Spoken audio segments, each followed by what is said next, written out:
This Steve Jones Show podcast is now loading. The Steve Jones Show podcast is presented by Sunbury Motor Company and Purdy Insurance.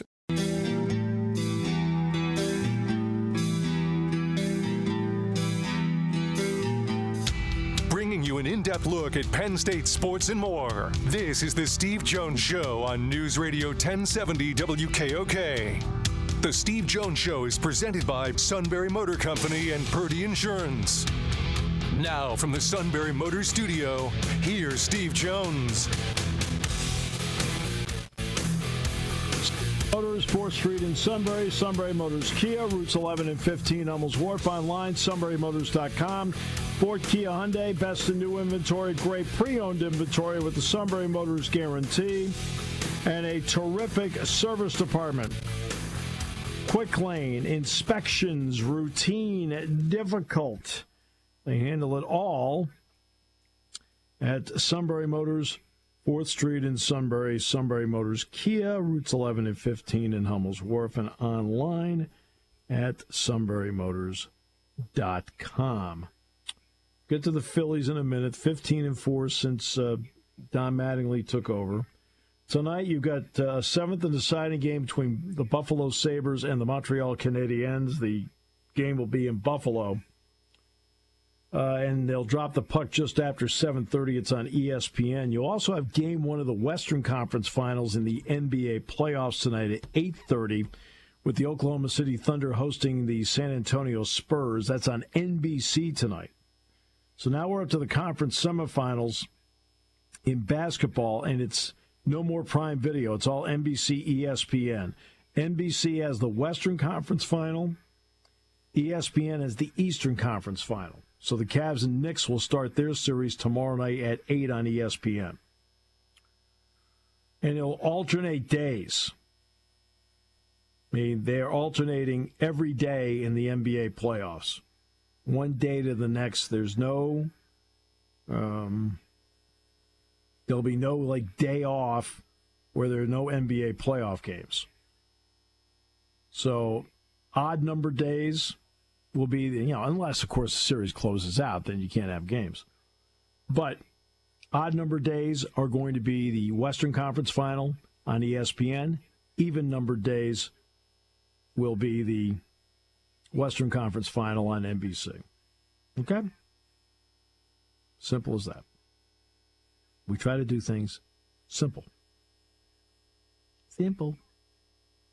And by the way, you're wondering about how it goes. Oklahoma City, number 1 seed, so they're at home. They get 4 games at home if it goes all the way. The Knicks are the higher seed between them and Cleveland. I think the Knicks were the 3 seed, and the Cavaliers were 4. So, yeah. So that's how that goes. All right, let's get to the Phillies now. 15-4 under Don Mattingly.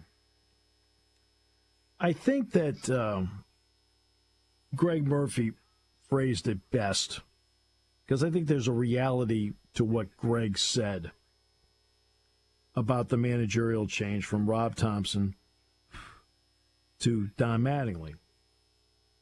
It's not as if Don Mattingly has put an imprint on the team. He's doing a lot of the same things Rob Thompson was doing. But sometimes when you make a managerial change, there is a jolt in the clubhouse of, okay. And by the way, it also coincides in part with the return of Zach Wheeler. But the Phillies are over 500 now. Swept the Pirates. And are playing, to their credit, legitimately excellent baseball. And you're talking about not just 15-4, but they are 7-1 in their last 8 games. The only loss was to the Red Sox, 3-1 up at Fenway in the second game of that series, and they still won the series. The Phillies have now won 6 consecutive series. That's the other big part. I mean, the last time they lost a series, you've got to go back to when the Braves took 2 out of 3 from them. After that, they beat the Giants, swept them. Then they took 2 out of 3 from the Marlins. Then they took 2 out of 3 from the A's. Took 2 out of 3 from the Rockies. Took 2 out of 3 from the Red Sox. Swept the Pirates yesterday. So now they're 8 games back overall of Atlanta. Atlanta continues to play well at a .681 clip. And they have the 8-game lead on them right now. But I did bring up earlier, look, there's so much time left in the season. I mean, there's so much time left in the season. But you just bring it up as a keep this and file it in the back of your mind moment. And that is, let's face it, there are 3 wildcard teams. And because there are 3 wildcard teams, you need to take a long look at, because I've said a million times, just get in. Just get in. Well, right now the Phillies are 3.5 back of St. Louis for the last wild card spot. So it's not just being 8 games back. Right? They're actually 3.5 out from a playoff. Right? They've won 4 in a row. Only the San Diego Padres, who have won 3 in a row, have done better of late. So,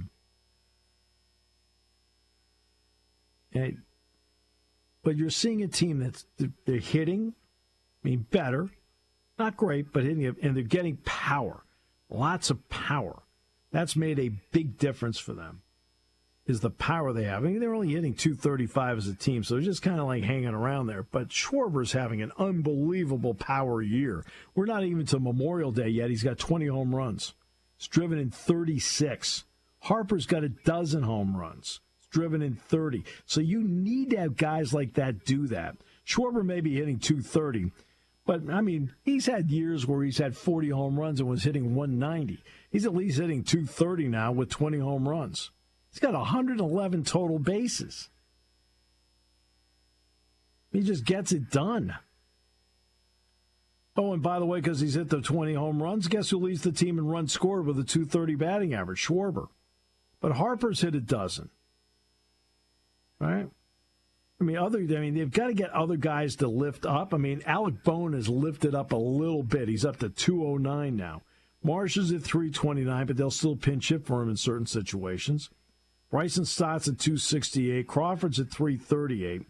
Trey Turner, they need desperately to get more out of him, 236. He's hitting 236 right now. And he's a little bit better of late. A little bit. He's 5 of his last 24 at the plate. I know he's coming off, being banged up, but still, they've got to get more out of him. He's got 6 stolen bases. He's a guy that should go out and get you 30 stolen bases in a year. He should. The pitching part of it, again, I can't say enough about Wheeler. Okay? 5 starts, 1.99 ERA, 31 and a third, only 21 hits. Struck out 30, he's walked 7. It's a 4-to-1 strikeout to walk ratio. Tremendous. He's just, I can't say enough about Wheeler. Over and over again. There are only a handful, if that, of pitchers that can win 2 games in a short series for their team, where you're confident. You can tell me, Christopher Sanchez could. Please. Okay? This you got to show me when it counts, when the money is on the table. You got to show me that. Wheeler has shown me that. Sanchez is really good. So I'm not bypassing anything he's done. I'm not bypassing a single thing Sanchez has done. But Wheeler's the guy that you want starting games 1 and game 5 in a series, and you think you can win both games when he goes out there. Everybody in the clubhouse feels great about it. Sanchez, they feel really good too, but not to the extent you would feel with Wheeler. There's something proven about somebody like that. Sanchez having a great year, 1.82. Okay? Probably gives up too many hits, but his strikeout to walk ratio is tremendous right now. It's 5-to-1. Almost 5-to-1. Not quite 5-to-1. It's 5-to-1. Okay? Luzardo's really struggled. Nola's really struggled. Painter's really struggled. Right? I mean, Kirkering has been good out of the bullpen. When he's been out there. Duran, when he's been out there, has been really good. I mean, really good. He's got 7 saves already. And, I mean, they have, a lot of things have fallen into place against them, for them. And the Phillies are back over 500. They're 24-23. And I think that is just, the way they bounce back. And Wheeler was great again yesterday. 8 strikeouts, 1 walk, 4 hits, didn't give up a run. And Skeens, they attacked him. They went after Skeens yesterday. 5 innings, 6 hits, 5 runs. Bryce Harper homered off him.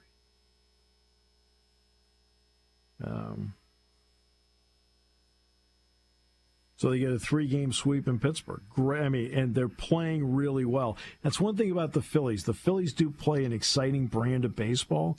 And this is where I give the the Rays a lot of credit. I mentioned this last week, but I want to reiterate it. The Rays used to be a team that won games, but were about but talk about you watch them play, and it was frustrating watching them play, and there was a lack of entertainment value to the Tampa Bay Rays. Oh, good. Here the guy pitched to one batter. Here comes the next pitcher in to pitch to a batter. Here comes the next pitcher to pitch to a batter. Right, and they had that shuttle between Durham and St. Petersburg all the time, and, so on and so forth, right? That's not the way they are anymore. Rays have now built up a 3-game lead. They've got the best record in the American League. They're the only team playing over 600 baseball in the American League right now. The only team. They have the second best record in baseball overall, ahead of both the Cubs and the Dodgers and the Padres. The only other teams playing over 600, besides the Braves, who have the best record. But you watch the Rays play now. The Rays actually play a very entertaining brand of baseball. Now, I mentioned the batter. They changed the rule. You have to face 3 batters now. But the Rays play a very entertaining brand of baseball. And if you have not seen Junior Caminero, maybe you saw him in the Home Run Derby last year. Caminero is a legitimate, outstanding ball player who's terrific in the field at third. And at the plate, this guy's got 12 home runs already. He's got a dozen of them. Jonathan Aranda also has 8 home runs for them, right? Yandy Diaz has 7. And Diaz is also hitting .295. He's their DH. But they've got, a really good baseball team that actually is a fun brand to watch. They're a fun brand to watch now. Yeah. They got a guy like Nick Martinez out front, good pitcher, right? Shane McLaughlin, same guy, another really good pitcher, right? But again, McLaughlin is one of those guys that has he may start, but he didn't rack up a lot of innings. Okay, Martinez does. Martinez racks up innings, right? They got a kid named Griffin Jacks. I think you may have seen him in the World Baseball Classic. He can he can fire it. But they have just a really well put together ball club. Nobody talks about him. I'm not even sure MLB Network talks about him. I'm just kidding because, of course, they do. They talk about everybody to their credit. It's one thing I always thought, that when you got a national brand, it doesn't matter what national network it happens to be, that locked in and was doing 24-hour sports. This is before ESPN ever came about. I thought, boy, when that happens, every team's going to get coverage. Every team will get coverage. They'll talk about the Texas Rangers. They'll talk about the New York Mets. They'll talk about the Cincinnati Reds, the Colorado Rockies, the Detroit Tigers, the White Sox. By the way, the White Sox, let's give credit where credit is due. They don't stink. They're 24-22. They're actually playing great baseball. They won 7 of their last 10. I'm actually going to see the White Sox, believe it or not, 2 weeks from tonight in Minnesota. I'm actually going to see them play. I actually saw them play last year. I was impressed by their pitching. The Red Sox beat them 4-3-10 in the game I went to at Fenway. But I thought all these teams would get more coverage. And instead, sports has become so regionalized now, so centralized on concentrating on your team. I've said many times on the show that for the most part, when fans go to see their team at the ballpark, they know everything about their team, or at the arena, or at the stadium. They know everything about their team. They know a little bit. They know some about the opposing team. Some. I mean, let's face it. The Phillies just played the Pirates, so so Philly fans would know all about Paul Skeens. Who wouldn't? All right? Pirate fans would know all about Zach Wheeler. They know about Bryce Harper. They know about Kyle Schwarber. But I don't think they know much about anybody else in the Phillies lineup. I mean, there's some fans that do. They know everything. That I'll never discount that. But I'm talking about the majority, the casual fans.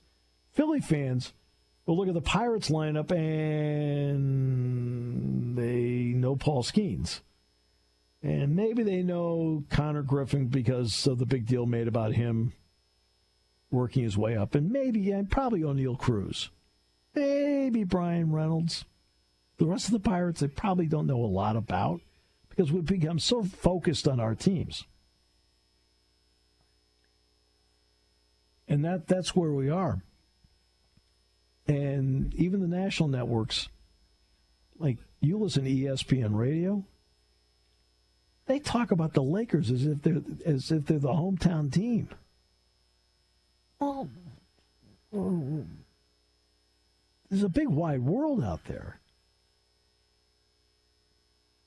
So it's LeBron, it's Luka, it's LeBron. It's like, it's unlistenable because they don't talk about what I want to listen to.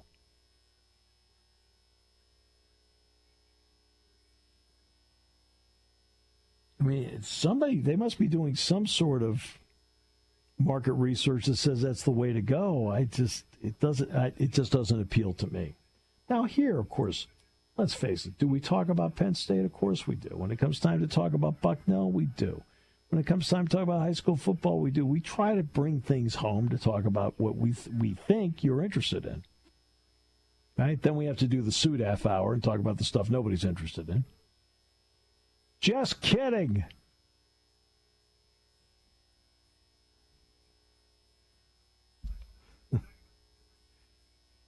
By the way, Penn State football, I think you'll like this. They just came out with the grade point average. And the grade point average for Penn State was 3.32 for football. Which is, people want to hear that. That is still something that is incredibly important to people. But the Penn State football grade point average, 3.32 in the latest. And that's what people want. A good segment of the people want to hear that. I know in the groups I talk to, it is brought up. And when I talk to the quarterback club, they want to know about the academic side. When I talk to the hoops club, they want to know about the academic side. You know, when I have the players up there, they want me to ask them about their academic pursuit and what they want to do with that degree once they get it. Hoops club, same thing. They want to know what the academic pursuit is, you know, what they want to do with it when they finally get their degree and so forth. So I know when I'm in those two groupings there, the hoops club and the quarterback club, they want to know about it because it's important to them. And there's a segment of fans out there it's still important too. Now, the bottom line is people just want wins. They just want wins. And I understand that, too, because, I mean, you're going to take the field, court, ice, mat, whatever. People are like, oh, well, he had a 4.0, but, you know, he lost 7-0 to the kid from Ohio State. They're like, well, you can't lose to that guy from Ohio State. I don't care what your GPA is. So you do have, look, and I understand that, but 3.32 GPA for football. You're talking about 100. What do they have in the team? 103 right now? I think it's 103 players. 103 players. So, but that is,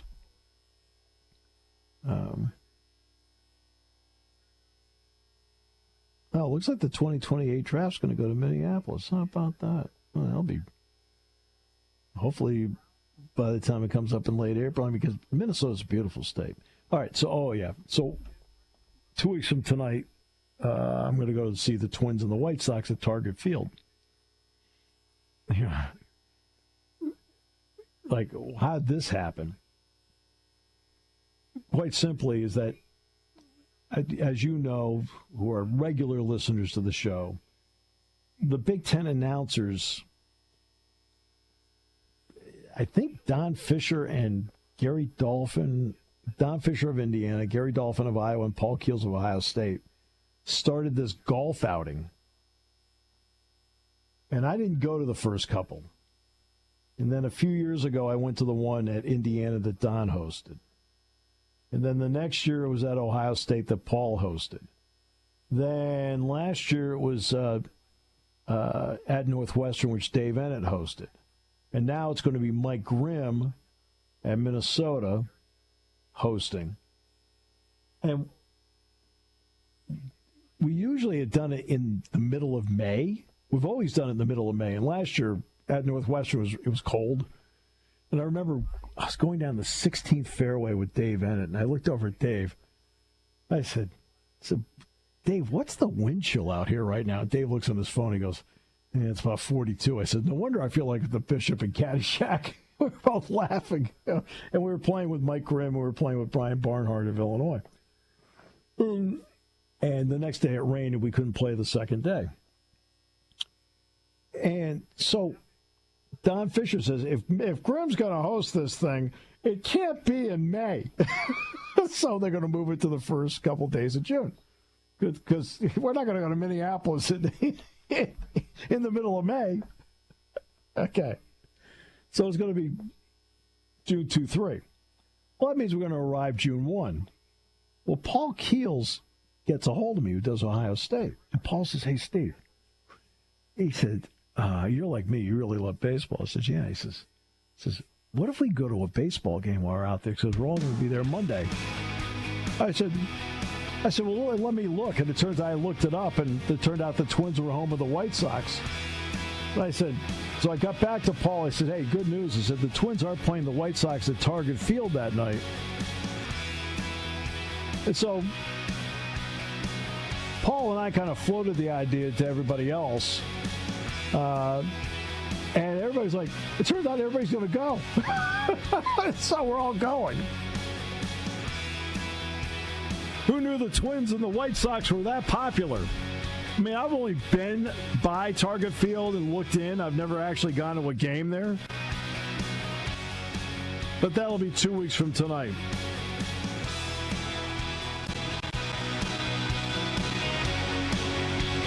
All right, great to be with you this half hour, brought to you by our good friends at Sunbury Motors.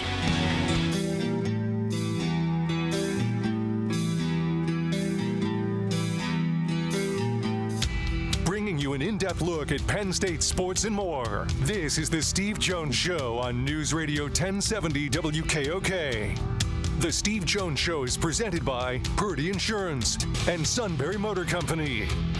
Now from the Sunbury Motor Studio, here's Steve Jones. Purdy Insurance, Market Street in Sunbury. Go to purdyinsurance.com. Auto, home, life, boat, motorcycle, RV, business insurance. They handle it all. They'll do everything they can to make sure you're fully insured. They'll organize it, update it, keep you abreast of any changes. The insurance world can be tricky sometimes. They are the pros.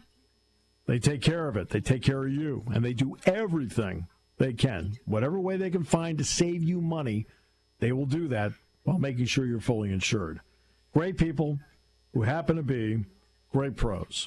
Purdy Insurance, Market Street in Sunbury. Go to purdyinsurance.com. And again, the Purdy Memorial Golf Tournament, Wednesday, August 5th.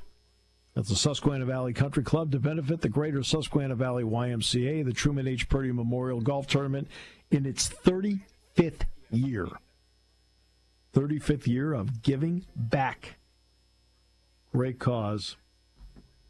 Great business. Purdy Insurance, Market Street in Sunbury. Go to purdyinsurance.com. All right. One quick note. Next year's NFL draft is in D.C. Meanwhile, Minnesota looks to be on track to get the 2028 NFL draft. But using the stadium, the dome, is going to be important to them, evidently, because they have a 4.2-acre park that's next to the stadium. It's called the Commons. Really nice. I mean, I don't know how many times I've been by there, walked through there. It's really beautiful. Pittsburgh drew an estimated 805,000 fans over the 3 days. And they got a 13.2 million viewers on all the platforms. So, yeah.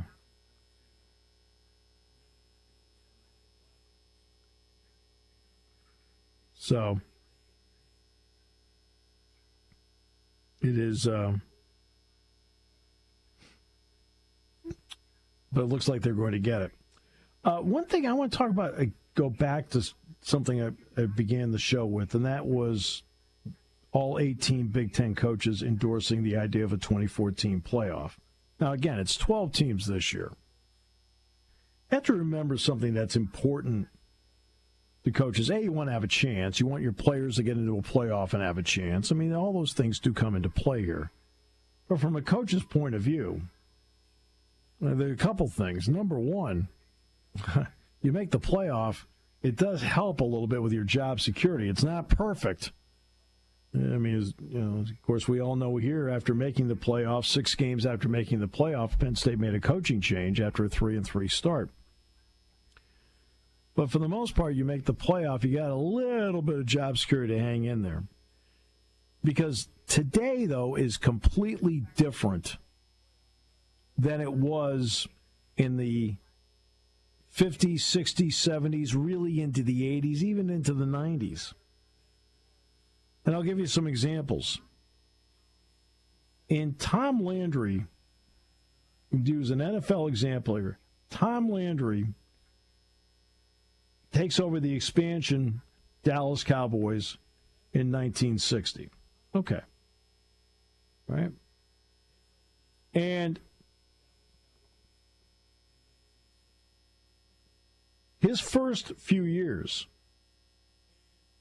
all right, not exactly sterling. Now, you have an expansion team, but they go 0-11-1, 4-9-1, 5-8-1, 4-10-0, 5-8-1. So his first 5 years, right, the maximum number of wins in a 14-game season was 5.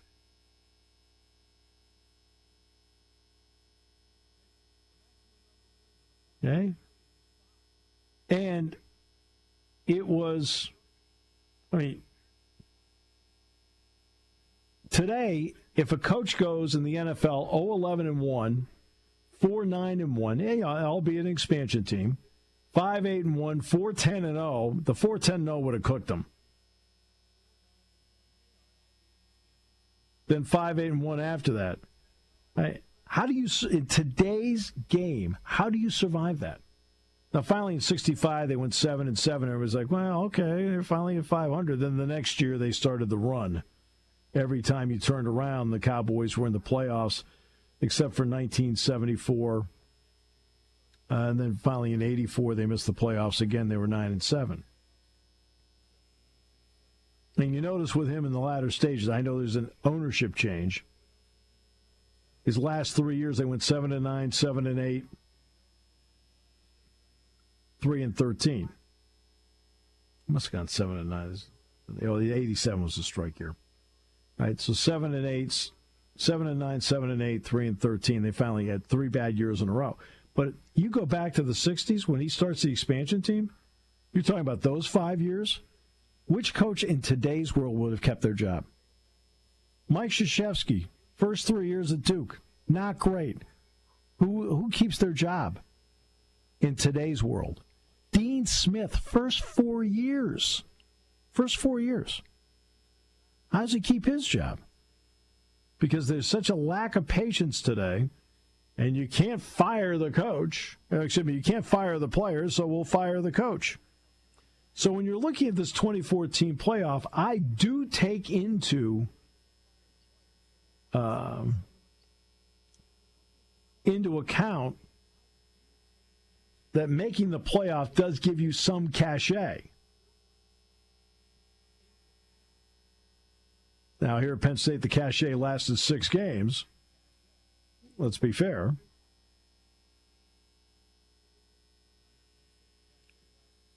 But you're talking about one of the greatest coaches of all time. And he never would have survived. Dean Smith, I don't know if he's if North Carolina today had the records he had in his opening 4 years, does he make it?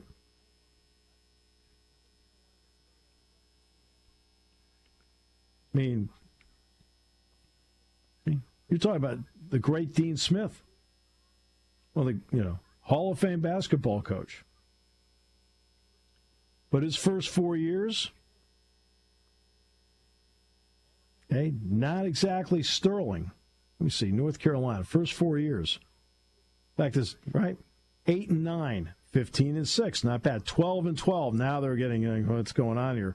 15-9. 16-11 finally in his 5th year. His first 4 years. Right? And back then, you had to win the ACC. You had to win the ACC or win the ACC tournament to get to the NCAAs. There were not at-large bids back then.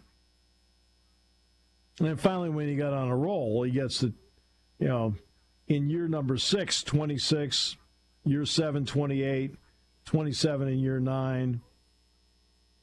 Goes to the NIT in 70, but won 18 games. Then wins the NIT with 26-6 record, wins the NIT. Then he gets to the Final Four in 72 and so forth. You know how his career went.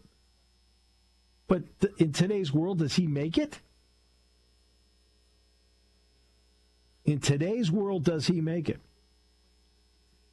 Or does he get fired in today's world? Is there a patience in today's world? We know the story about Mike Krzyzewski coaching Army. Okay? He gets to Duke his first 3 years, 17-13, 10-17, 11-17.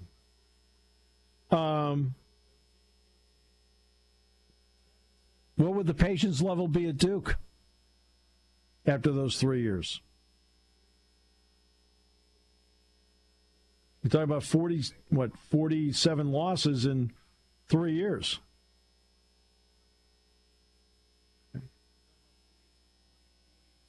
Yeah, you're talking about 38-47 his first 3 years at Duke. Okay. In the ACC, he went backwards. 6-8 first year, 4-10 second year, 3-11 his third year. In today's world, let's take that record, take the name out. Does he make it through to year 4 at Duke?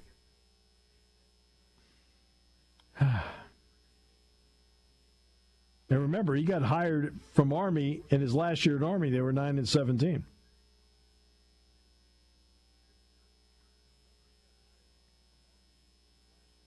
So when you're hearing from coaches today, Big 12 coaches endorsed 2014 playoff. ACC coaches endorsed 2014 playoff. All 18 Big 10 coaches endorsed 2014 playoff. They all want the opportunity to get in. They all want to be a playoff team. They all want to go in with the idea of if we get in. Remember we talked about the Phillies earlier, and I said the wild card, look at the wild card, because if you just get into the tournament, you can win it. That's what all these coaches are looking at. More opportunities to get in. When there's just four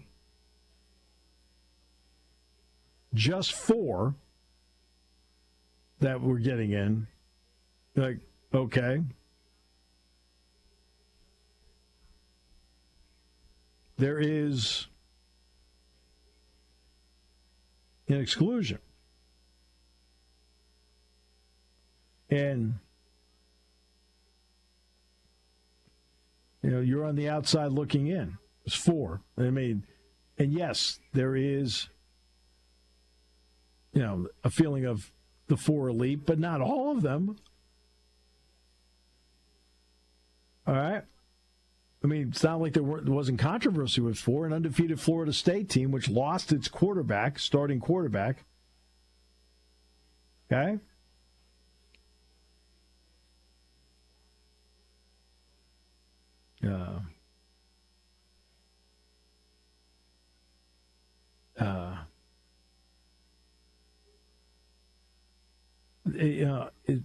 This again.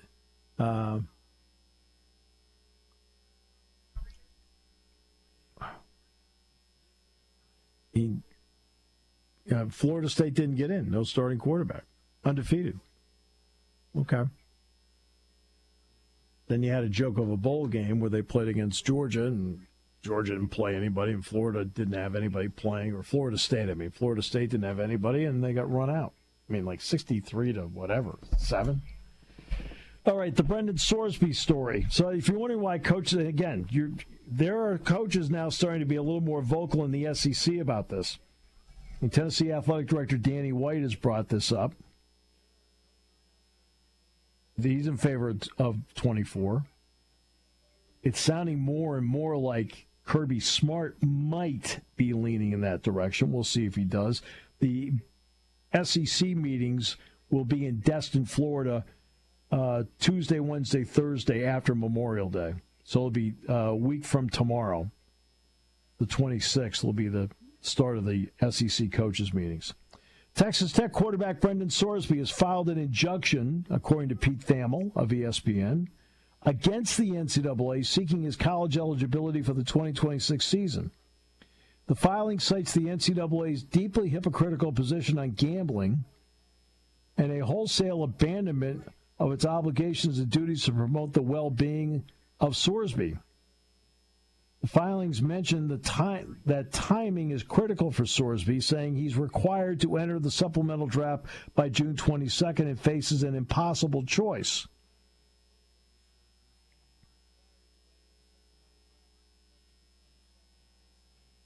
Well, should it be true that, and it sounds like it is, that he bet on Indiana games when he was at Indiana, not playing because he only played the one game against Penn State, and evidently did not bet on that game? He flies under the radar because these are not big bets. You're not talking about, I don't know what big numbers are, so let's just pretend. It's not like he's laying out 50,000 here and 50,000 there and 50,000, whatever.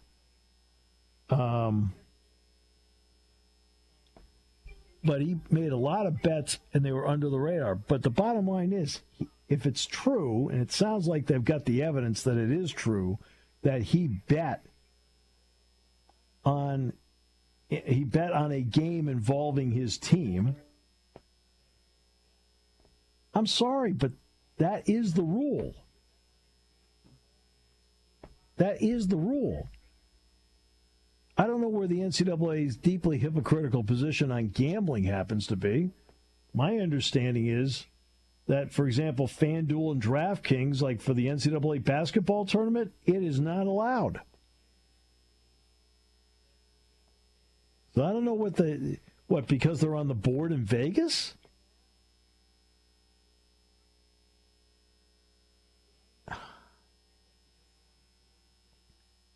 He's facing an impossible choice because it sounds like he made some bad choices in gambling. It sounds like he made some bad choices, which is now leading to his, quote, impossible choice. That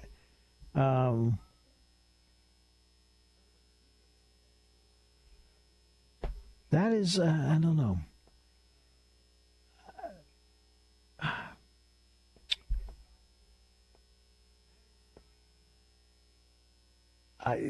When I look at his case,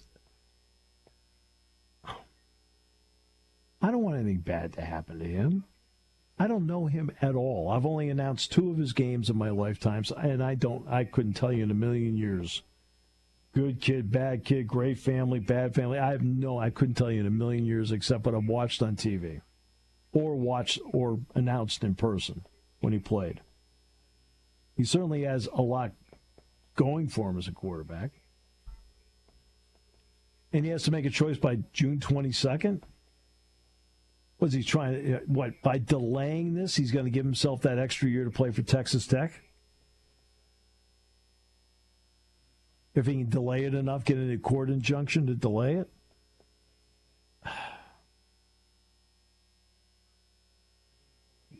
There are a lot of problems here. And to me, the problem is not the NCAA. The problem's him. And it sounds like, and again, I brought this up before, I'll bring it up again. People will say the NCAA needs to do a better job of making all these young athletes understand the rules. They know the rules. When players are using their mother's maiden name and other things to get around being identified, that means you know the rules. That means it was communicated to you as to what the rules happen to be. And it sounds like, even though he did not make the big money bets, he made evidently he made over 1,000 of these mini bets. That's why he flew under the radar for state gaming. Right. And but I'm not here to down his personality. I'm not here to down his ability. I'm not here to down anything. If it turns out that he did put money on games where he's an active member of the roster, and it's a game where he could potentially get into the game, by the way, what are your choices here? I mean, that's the ultimate no. Because the games are nothing unless we think there's integrity involved. Now, he had no sway over the outcome of the games whatsoever in 2022. And again, the only game he played in was coming off the bench against Penn State in the second half and playing. I remember him specifically coming into the game. I do remember him playing. And he played at Beaver Stadium as well. And it is alleged, because remember, the game out at Bloomington, Penn State was a pretty heavy favorite. So it's alleged he did not put money on that game. But you don't know on a given week whether you're going to get into the game or not. You don't know that. I mean, and that's something that, like that people don't, you've got to have he obviously didn't think much. Again, he didn't bet a lot in terms of the size of the bets. He bet a lot, but the size of the bets weren't big. That's why he flew under the radar. But he's going to be facing an impossible choice and so on and so forth. Hey, okay, if the allegations are true, the person that put them in the impossible position is not the NCAA, it's him.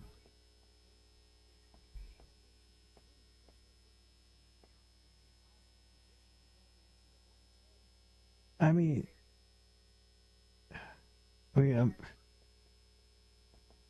Am I wrong about that? I mean, that's how I look at it.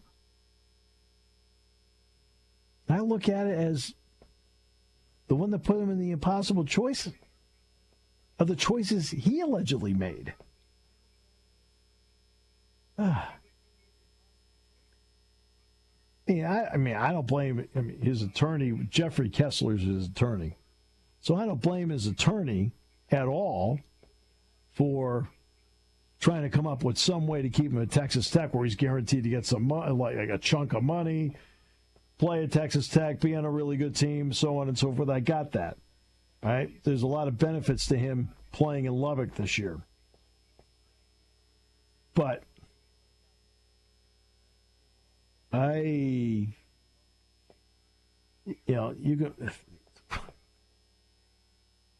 let's see. The main filing was made in, guess where? The district court in Lubbock County, Texas.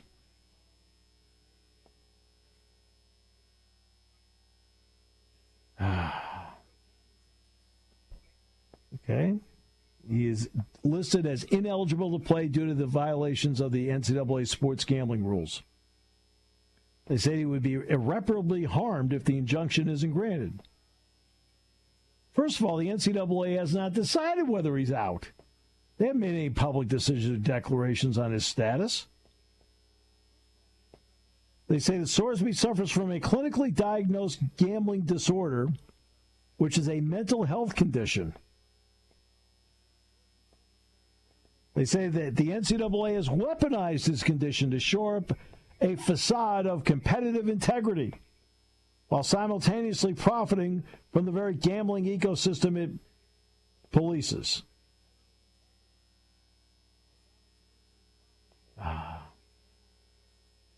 The filing says the relief is narrow. One student athlete, one senior season.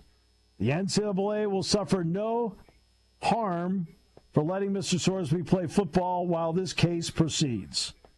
But if this court does not act, no future judgment can give Mr. Sorsby what the NCAA will have taken from him. By the way, he's been in an inpatient residential treatment facility since late April, where it revealed he placed thousands of bets on sports. Sorsby's attorney, in an affidavit, Sorsby said, if I cannot practice with the team, it'll severely be detrimental to my mental health and my development as an athlete. Without access to coaching, teammates, and on-field repetitions, I cannot develop the chemistry and skills necessary to start at quarterback for the 2026 season. And each additional day away compounds that harm. These developmental opportunities cannot be replaced or replicated. Well, no offense, who put him in this spot?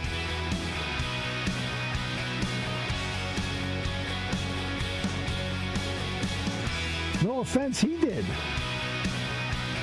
He's requested a hearing for June 15th so the court can make a ruling for June 22nd. But again, this is before the district court in Lubbock, Texas, Lubbock County, Texas. The filing says Sorsby took accountability for his NCAA rules violation, that the violations undisputedly did not raise any integrity issues because they did not threaten or influence the outcome of games.